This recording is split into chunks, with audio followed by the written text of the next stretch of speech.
Puppy pose, or anahatasana, which is its Sanskrit name, is a great pose for stretching out the back, stretching out upper, middle, and also stretching out the shoulders.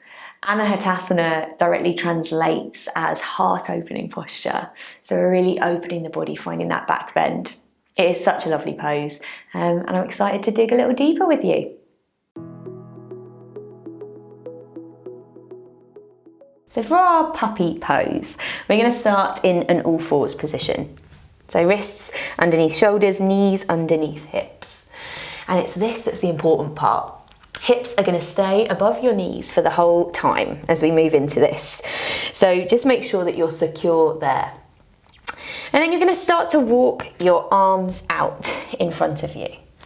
And as you walk the arms out, you're going to keep those hips over the knees. There's a slight press up through the bum, up and back, as you start to lower your chest, forehead towards the ground. So you're easing your chest, your head, all the way down as far as you can. So see, finding that back bend in the upper body and the middle back. So you've kind of got a couple of options here.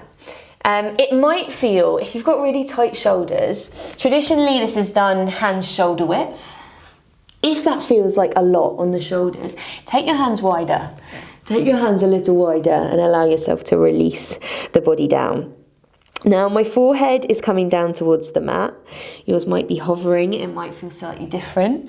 If it's comfortable to get your forehead down to the ground, you might want to bring your chin down to the ground, which kind of gives you a little bit of an extra neck stretch, but just be really cautious on the neck. It might not feel good. So then keep the forehead coming back down towards the mat. Now, if it's a lot and it feels like a lot to have two arms out, there's a couple of different things you can do. You could bring one arm out and bring your other arm kind of just below your forehead. So hand acting as a little pillow for your forehead, and reach one arm out at a time. Just make sure you then switch it up. And you're still keeping your hips over your knees, but just make sure you switch it up and do the other arm too. Make sure you kind of get an equal side. Or the reason that this guy is here, this very hairy bolster, because clearly the dog likes a bolster, you could lay this out in front of you and coming back to your knees, hips above your knees still, walk the arms out, but release yourself onto the bolster, which can feel really nice and a little more soothing. So just see how you go. There's a couple of options there. I use puppy pose a lot in my classes because I love the stretchy feeling that it gives me.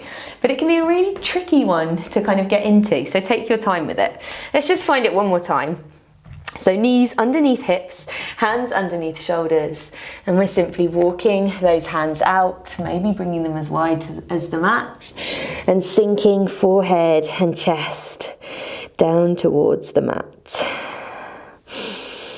Maybe chin, if that feels good.